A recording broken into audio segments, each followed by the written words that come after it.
Let's continue our chapter. So first video में हमने constitution का मीनिंग देखा था और अपना फर्स्ट फंक्शन पढ़ा था। फर्स्ट फंक्शन था हमारा constitution allow the coordinance and assurance. Now we will discuss our next function. Our next function is specification of decision making power. देखिए इस फंक्शन में ये बताया गया है ये कि जो पावर है किसके पास कितनी पावर होगी डिसीजन लेने की। जैसे कि specifies most of the instance parliament get decide, parliament decide करता है लॉ एंड पॉलिसीज को। उसी के अकॉर्डिंग ये भी डिसाइड किया जाता है कि किस मेंबर्स के पास कितनी अथॉरिटी है उसे उस पावर को यूज़ करने की। तो सेकंड फंक्शन क्या कहता है? सेकंड फंक्शन ये कहता है कि of a constitution is to specify, constitution specify कर रहा है कि हु हैज़ द पावर, किसके पास पावर है डिसीजन लेने की, किस डिसीजन को लेने की सोसाइटी में। और it decides to how government will constitute, और ये जो डिसाइड हो रहा है गवर्नमेंट किस तरीके से इसे कॉन्स्टिट्यूट करेगी। Now our third function is limitation on the powers of government. अब देखिए जो ये पावर्स प्रोवाइड की गई हैं हमारे सेकंड फंक्शन में, जैसे सेकंड फंक्शन में क्या था कि पावर स्पेसिफाई की जाएंगी कि किसके पास कितनी पावर है। उन पावर्स का अगर हम उन पावर्स में अगर हम लिमिटेशन नहीं लगाएंगे तो उनका मिसयूज़ होना स्टार्ट हो जाएगा। तो इसलिए पावर्स में लिमिटेशन लगानी भी बहुत ज़रूरी है। तो थर्ड फंक्शन क्या बोलता है कॉन्स्टिट्यूशन का? देखिए फर्स्ट फंक्शन हमें कोऑर्डिनेट करा रहा है सोसाइटी में रहने के लिए। देन नेक्स्ट स्टेप क्या हुआ? नेक्स्ट स्टेप है कोऑर्डिनेट तो करा रहा है सोसाइटी में रहने के लिए, लेकिन सेकंड फंक्शन हमें ये बता रहा है कि कॉन्स्टिट्यूशन में किसके पास कितनी पावर है। नाउ थर्ड फंक्शन क्या कहता है? थर्ड फंक्शन कहता है कि ये जो पावर्स हैं इन्हें हमें लिमिट भी करना पड़ेगा। अगर हम लिमिटेशन नहीं लगाएंगे तो पावर का मिसयूज़ होगा और मिसयूज़ होने से हमारी कंट्री में करप्शन बढ़ेगा। तो इसलिए our third function is limitation on the power of government. So the third function of a constitution is set of some limits on what a government can impose its citizen. These limits are fundamental in the sense that government may never transgress them. Okay, now see our next function. Next function क्या है? Aspiration and goal of society. Society की जो aspirations हैं और goals हैं वो क्या हैं उसके अकॉर्डिंग काम करेंगे। देखिए हर कंट्री की अपनी सोसाइटी को लेके गोल्स होते हैं कि हमें सोसाइटी में क्या काम करना है। फॉर एग्जांपल हम इंडिया का ले लेते हैं। जब हमारी कंट्री इंडिपेंडेंट हुई थी तो क्या बोला गया था कि हम अपनी कंट्री को विद इस तरीके डेमोक्रेटिक कंट्री बनाएंगे, यहाँ पे डिस्क्रिमिनेशन नहीं होगा। ठीक है, ये जो हम कंट्री में पहले से हमारी कंट्री में पास्ट टाइम से कास्ट को लेके डिफरेंसेस देखे जा रहे हैं, ये चीज़ें नहीं होंगी, ये फॉलो नहीं किए जाएंगे। एक आपकी बुक में एग्जाम्पल दिया हुआ है साउथ अफ्रीका का, उसे पढ़ लेते हैं। India aspire to be a society that is free of caste discrimination. India को ऐसी सोसाइटी चाहिए थी। ठीक है, तो then if this is our society aspiration the government will have to enable और empowered to take all necessary step.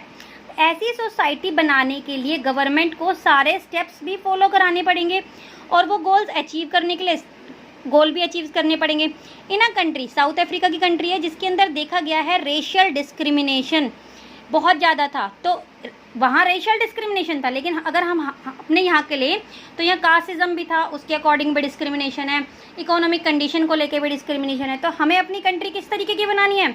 हमें country create करनी है कि यहाँ किसी भी चीज़ को लेके डिस्क्रिमिनेशन ना हो।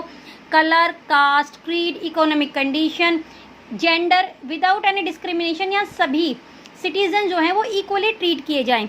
तो हमारा फोर्थ फंक्शन क्या हुआ? कॉन्स्टिट्यूशन का फोर्थ मेन एम क्या है कि हमारी सोसाइटी इस तरीके से, हमारी सोसाइटी का गोल क्या है कि हमें सोसाइटी में विदाउट, मतलब एक एग्जांपल दे रही हूँ, हमें सोसाइटी इस तरीके से क्रिएट करनी है कि यहाँ पे विदाउट एनी डिस्क्रिमिनेशन सभी लोग इक्वली काम करें और इनके साथ इक्वली ट्रीट किया जाए। एक एग्जाम्पल साउथ अफ्रीका का है, एक एग्जाम्पल इसमें और दिया गया है। देखिए हमारा जो इंडियन कॉन्स्टिट्यूशन है, for example thought the each individual in the society should have all that is necessary for them lead of life, minimum dignity and self respect. यानी कि इंडिया में इंडिविजुअली हर एक इस तरीके से लाइफ सर्वाइव करे कि उसकी अपनी डिग्निटी हो और सेल्फ रिस्पेक्ट भी हो। ठीक है, तो ये चीज़ बेसिक चीज़ें जो हैं, एटलीस्ट बेसिक चीज़ें हम फूड, एजुकेशन, जॉब्स, ये चीज़ें अपनी कंट्री के सिटीजन्स को प्रोवाइड करा सकें।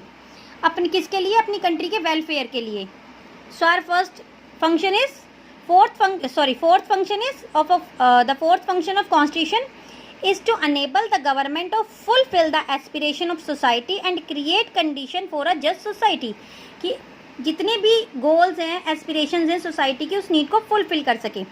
देन इसमें 2 एग्जाम्पल दिए हुए हैं, एक साउथ अफ्रीका का दिया हुआ है और एक इंडोनेशिया का दिया हुआ है, ठीक है। Our next function is fundamental identity of a people. अभी जो फंडामेंटल आइडेंटिटी ऑफ पीपल है, इसमें 3 तरह की आइडेंटिटी कॉन्स्टिट्यूशन प्रोवाइड कराएगी अपने सिटीजन्स को।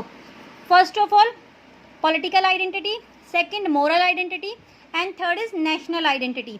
ये 3 आइडेंटिटी प्रोवाइड कराते हैं अपनी कंट्री के सिटीजन को हमारा constitution. Then our next topic is the authority of a constitution. Authority में क्या है, देखिए इसमें अगेन पूछा गया है व्हाट इज कॉन्स्टिट्यूशन। तो मैंने आपको कॉन्स्टिट्यूशन बताया था क्या है, एक set rule of regulation documents हम उसे बोल सकते हैं। Document specifying all about the country, ये रिटन और अनरिटन दोनों टाइप्स का होता है। Then how effective of constitution and is a constitution just. तो ये 3 क्वेश्चन इसमें हमसे पूछे गए हैं कि कॉन्स्टिट्यूशन क्या है, कितना इफेक्टिव है, और ये सिर्फ एक कॉन्स्टिट्यूशन ही है। तो यहाँ पे आपकी डेफिनेशन बताई गई है कि कॉन्स्टिट्यूशन क्या है, एक डॉक्यूमेंट्स है जिसके अंदर रूल रेगुलेशन आर्टिकल सारी चीज़ें इंक्लूड हैं। देन कुछ कंट्रियाँ जो हैं जैसे कि यूनाइटेड किंगडम है, इनमें एक सिंगल डॉक्यूमेंट है, one single.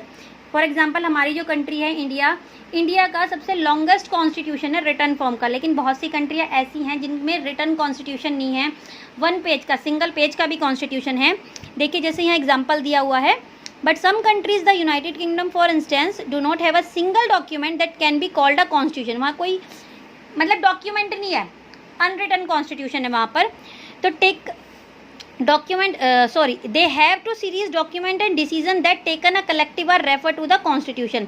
So we can say constitution is a document or set of document that seek a performance function that we mentions above.